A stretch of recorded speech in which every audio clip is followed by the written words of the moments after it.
Assalamualaikum warahmatullahi wabarakatuh. Selamat pagi dan salam sejahtera untuk anak-anak semua. Baik, anak-anakku, bagaimana keadaannya pada hari ini?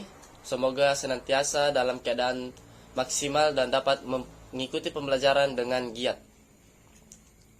Ya baik, sebelum kita memulai pembelajaran pada hari ini, alangkah baiknya jika kita memanjatkan doa semoga apa yang kita pelajari hari ini dapat bernilai pahala dan dapat dimudahkan dalam mengerti pembelajaran yang kita lakukan.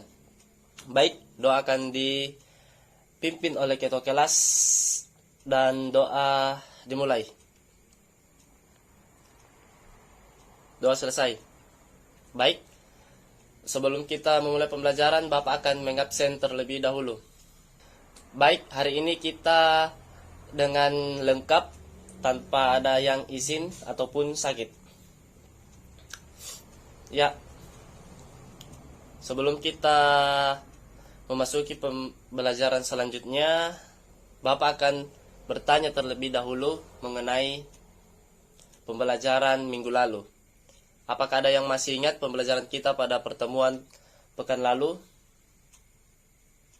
Ya, baik, betul sekali, yaitu teks eksposisi. Nah, sebelum kita melanjutkan materi selanjutnya, Bapak akan bertanya kepada satu atau dua orang siswa terlebih dahulu mengenai pembelajaran sebelumnya. Karena alangkah sia-sianya jika kita melanjutkan pembelajaran selanjutnya jika pembelajaran sebelumnya itu kita tidak mengerti. Jadi, apakah ada di antara kalian yang ingin berkomentar mengenai teks eksposisi? Ya, baik, silahkan. Iya, betul. Apa ada yang lain? Iya, betul.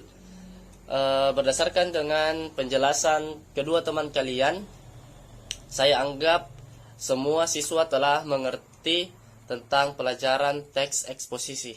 Nah, pada kali ini kita akan melanjutkan materi selanjutnya, yaitu mengenai puisi.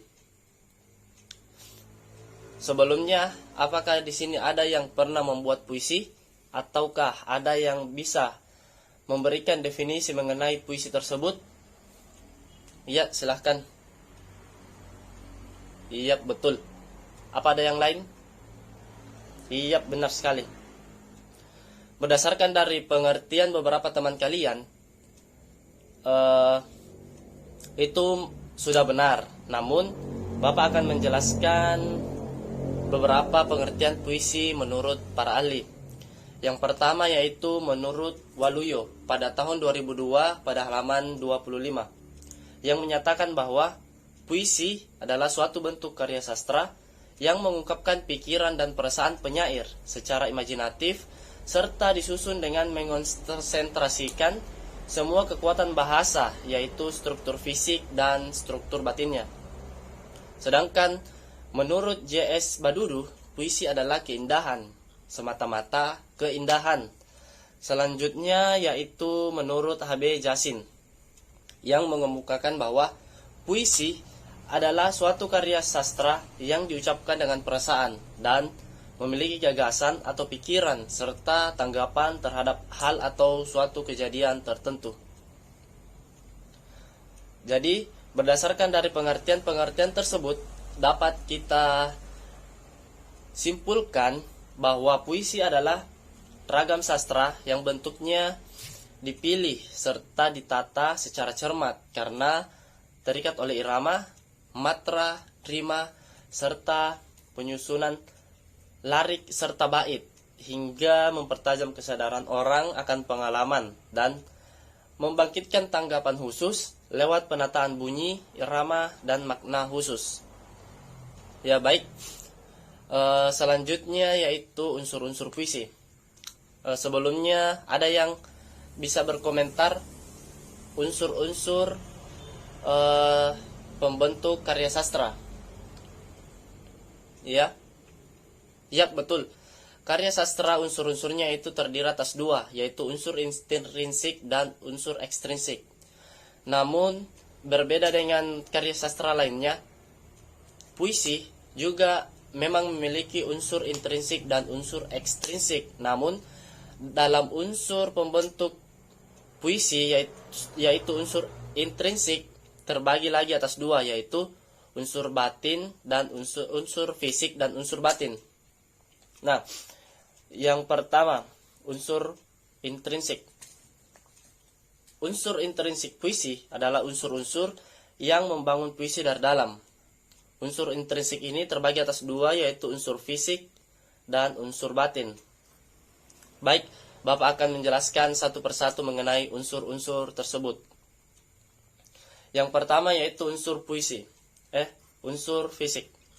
Yang dimaksud dengan unsur fisik puisi yaitu sarana-sarana yang digunakan oleh penyair untuk mengungkapkan hakikat puisi. Secara umumnya, unsur fisik puisi terdapat 6, yaitu diksi, imaji, konkret, gaya bahasa, rima, dan topografi. Baik, Bapak akan menjelaskan satu persatu. Yang pertama yaitu diksi. Diksi dalam hal ini yaitu pemilihan kata-kata yang digunakan oleh penyair dalam puisinya. Puisi adalah bentuk karya sastra yang padat dengan sedikit kata-kata, sehingga diksi atau pemilihan katanya menjadi sangat penting dan krusial bagi nilai estetika puisi tersebut.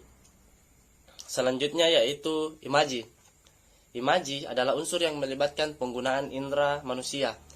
Imaji dapat dibagi menjadi 3, yaitu imaji suara atau yang disebut dengan auditif, imaji penglihatan atau visual, dan imaji raba atau sentuh yang disebut biasa dengan imaji taktil.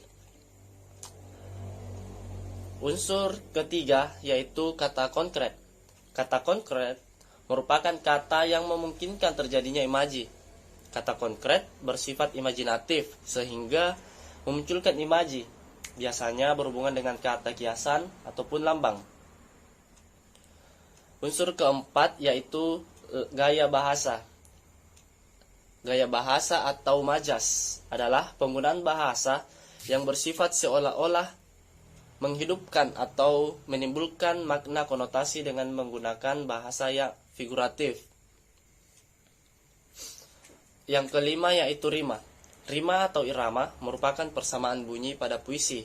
Contohnya biasanya diikuti kata terakhirnya yang sama, yang biasanya berada di awal, tengah, ataupun akhir baris puisi. Sementara ritma adalah tinggi rendah, panjang pendek, serta keras lemahnya bunyi tersebut. Dan yang terakhir yaitu tipografi. Tipografi atau perwajahan adalah bentuk puisi yang dipenuhi dengan kata, tepi kiri kanan, dan tidak memiliki pengaturan baris. Biasanya, pada baris puisi tidak selalu diawali huruf kapital, serta tidak diakhiri dengan tanda titik. Nah, itulah tadi unsur intrinsik yaitu untuk unsur fisik dalam puisi. Sebelum Bapak melanjutkan unsur batin puisi, apakah ada di antara kalian yang ingin bertanya mengenai penjelasan tadi? Jika ada yang tidak mengerti, silahkan mengangkat tangan. Baik, karena tidak ada yang mengangkat tangan, saya anggap kalian semua sudah mengerti. Unsur intrinsik puisi selanjutnya yaitu unsur batin. Unsur batin puisi dalam hal ini yaitu merupakan unsur yang berkaitan dengan batin atau perasaan dalam pembacaan puisi. Secara umum, terdapat 4 unsur batin puisi yaitu tema, rasa, nada, serta amanat. Baik, Bapak akan menjelaskan satu persatu mengenai unsur-unsur tersebut. Yang pertama, tema. Tema adalah unsur utama pada puisi karena tema berkaitan erat dengan maknanya yang dihasilkan dari suatu puisi. Pada puisi, suatu tema menjadi landasan dan garis besar dari isi puisi tersebut. Yang kedua yaitu rasa. Rasa atau feeling pada puisi merupakan sikap penyair terhadap pokok permasalahan yang terdapat dalam puisinya.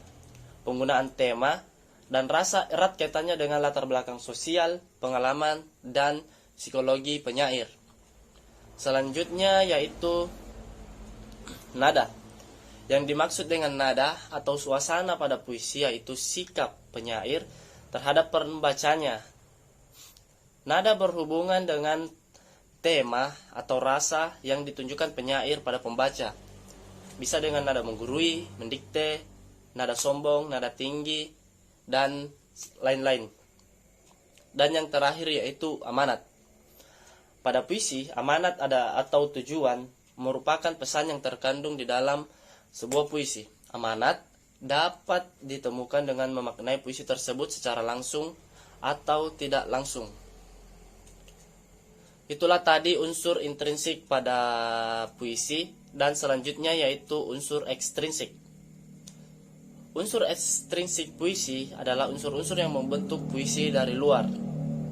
Unsur ekstrinsik pada hal ini yaitu unsur biografi, nilai, dan unsur kemasyarakatan.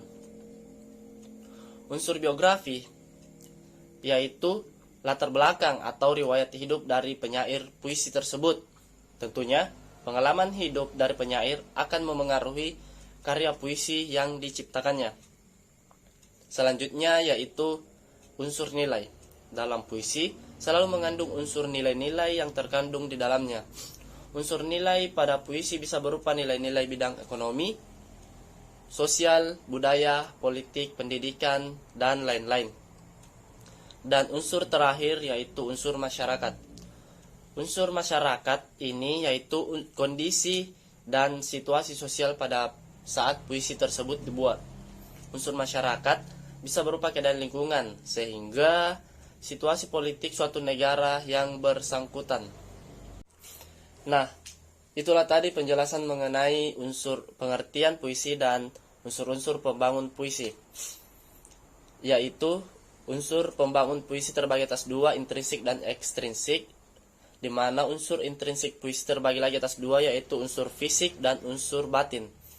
Nah, karena kita telah berada di penghujung pertemuan pada kali ini, Bapak akan memberikan sebuah tugas yang dikerjakan di rumah, yaitu coba mencari sebuah puisi dan tentukan unsur intrinsik dan unsur ekstrinsik puisi tersebut. Kemudian cobalah memaknai arti dari isi dari puisi tersebut.